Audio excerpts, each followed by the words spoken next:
Hello, welcome back. This is episode 67 of The Profitable Wellness Expert. And in this episode, I want to talk about accessibility because at the heart of everything you do as a wellness expert or a health practitioner, accessibility matters. I know that it's important to you because I have this conversation with practitioners all the time about how important it is that people who need your expertise get access to that expertise.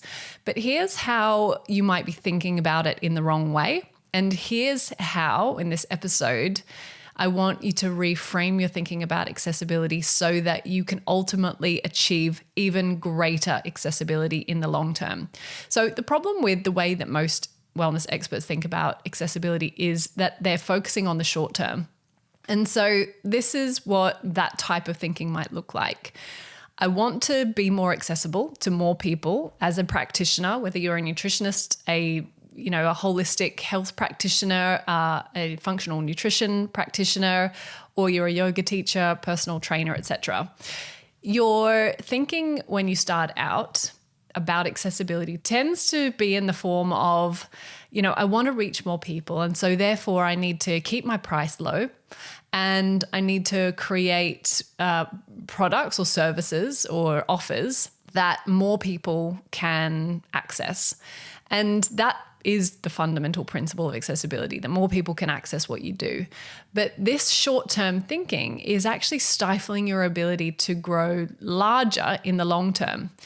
And the reason is that most wellness experts will start by thinking about small offers. So typically, your industry has taught you that the best place to start is to sell one-off sessions. And most of you will have at some point heard a certain price to which you feel that you are limited to charge for that one-off session. So a sort of cap on your industry expertise. So you start your business online, or even for some of you, it may have been in person. And you think, okay, well, I want to reach as many people as possible. And so I need to keep my price low. So I'm going to charge X amount for an introductory session so that more people can access my expertise. And keeping that low price point will mean that more people can book in with me.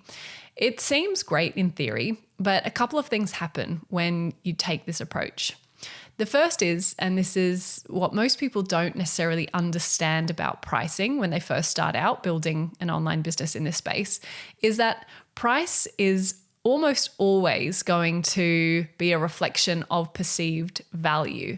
It is almost always going to influence the type of person that you attract, and it is almost always going to influence their level of commitment long-term to change and to results. So whilst keeping your price low in the beginning feels like it's creating greater accessibility to a greater number of people, what it tends to do and how it tends to manifest for you as a business owner is that you end up, generally speaking, attracting the type of person who wants a quick fix because they expect you to give them all of the answers in one session, who is not necessarily committed to long-term change, which means they don't get the results that you want them to, and it's frustrating for both parties, and who are typically only able to invest a small amount to begin with. So their perception is that they're spending this amount and they want as much as they can from that one single session. So it breeds this mentality of like, please solve all of my problems in this very limited amount of time, which, when you think about it, is not what your goal was. Your goal was to help them to get started on the journey. And no doubt your intention is to sell them more sessions. But from a commercial perspective, running your business effectively, building a profitable expert business as a wellness practitioner, it is not going to be sustainable for you for the long term. The other thing to consider if you're thinking about accessibility in this really short-term context is that you're going to find yourself in a volume game. And what I mean by that is if you're charging a lower fee and what you're selling is a one-off or a small bundle of sessions, you're going to need to attract a higher volume of clients in order to achieve your ultimate revenue or income goal. When I work with wellness experts, the first thing that we do is we look at your offers.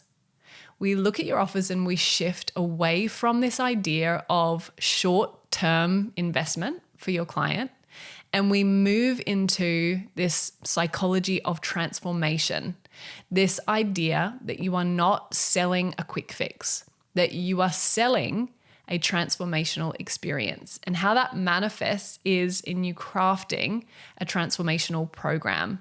So what I suggest for most practitioners getting started is to focus on creating a program for your one-to-one clients that can be delivered over a minimum of 6 to 8 weeks, but up to 12 to 16 weeks. That would be the ideal. So in your mind, what that might initially feel like is a shrinking down of accessibility. A shrinking down of accessibility because a fewer number of people are going to be able to access that type of program at that level of commitment. But what happens is that you start to focus your energy on attracting the type of people who are ready and willing to go on the whole journey with you. So the results that you're able to get for your clients increase, the price that you're able to charge your clients increases, and the overall outcome for your business is that you're spending less time selling and more time in the practice of being an expert in your field. So there are so many ways in which this is a win for you in your business. The counterintuitive feeling when it comes to accessibility is, like I said, or less people can access that, less people are able to make that commitment. And that is a good thing. It's a good thing when you start to narrow your services down so that only a select group of people are able to access it. Because your signature one-to-one transformational program attracts a higher caliber of client, therefore you get better results, therefore you start to build more momentum in your business in terms of results, referrals, and so on. But also you start to build financial momentum. And this is where we expand into a different type of thinking about accessibility for the long term in your business. So long term, if you think about it, what we want is for you to move from selling one-off individual sessions to perhaps bundles of sessions, which is still a fantastic step forward in terms of having to sell less or sell less often and be able to support a client through a transformation. If they're buying, a package of 6 to 10 sessions from you, that's great. That's a great step forward. But where I would encourage you to get to is a point in your business where you have a clear one-to-one signature program that you deliver to clients in a way that doesn't just rely on your one-to-one time with the client, but also has a host of other valuable self-directed learning mechanisms built in, like pre-recorded videos or workbooks or journaling practices or protocols or, exercise routines, if that's your bag, so that over an 8 to 16 week period, they achieve a transformation that is not solely dependent on you. I'm not talking about a group program. That might be where you go next. But what you first need to master to build a profitable expert business in this space is the delivery of, the marketing of, the selling of a transformational program. So what does this mean for accessibility? It feels like it might be shrinking in the short term, but what it does is enables you to sell a service that is financially viable for you. If you are trying to sell at volume, you are going to exhaust yourself in the always on energy of marketing and selling. I've always got to get more clients in. So you're prioritizing accessibility over your own well-being, over your own sustainable business model that will last the test of time and that will enable you to keep doing this for the long term. So instead, we start thinking about accessibility as a longer game.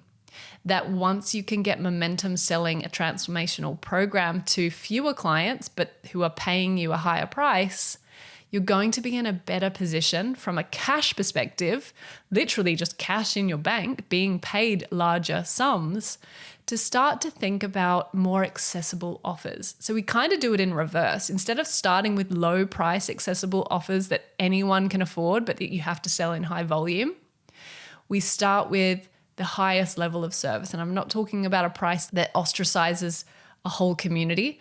I'm talking about a price that reflects your service over an 8 to 12 week period. And I go into more of this in particular in my short course on pricing your program. We talk about how your expertise and your years of experience and the way that you want to position yourself in the market will determine your price for a program. So that's a sort of another conversation. But what we want is to build the most momentum possible with a program at a higher price point than a one-off session would ever be priced at. And in doing so, you will start to build up the resources, the expertise, the ability to sell at that price point. And if you can get good at selling, you will be successful in your business. You will be able to sell more passive offers. So we start with that higher priced program. And then we start to work down towards more accessible offers as your audience grow, as your community grows, as your experience with the marketing and business side of things grows, as you get more confident, maybe as you build a team. That's when it makes more sense for you to be selling more passive offers, as I would call them. So online courses, maybe even group programs if you plan to go down that route, maybe even a membership where people who kind of graduate from your signature program have some kind of maintenance program that they opt into as a recurring revenue stream for your business as a membership. So your job right now, when you think about accessibility, is to not feel limited by narrowing your scope of service. Your job is to remember that accessibility is something that builds in the long term, and that being accessible starts with you building a robust foundation, a business that you can sustain for the long term, because charging small amounts of money to lots and needing lots and lots of people to meet your financial goals is an absolute sure path to exhaustion and burnout. And it's the ultimate irony that I see in this industry is too many exhausted, burnt out wellness experts who aren't charging enough to get to a point in the future where they can actually create a business that is accessible, where you have time and energy and resources to write that best-selling book that can, land in the hands of hundreds of thousands, or even millions of people. That type of accessible work will come later on in your journey. For now, it's about being a little bit selfish and thinking about yourself and your robust business foundations so that accessibility can be something that you achieve for the long term and that you can sustain for the future of your business. I hope this was helpful. As always, I always welcome your feedback in my DMs. Come and find me on Instagram, connect with me, tell me what was useful for you about this episode, and I look forward to seeing you in the next episode.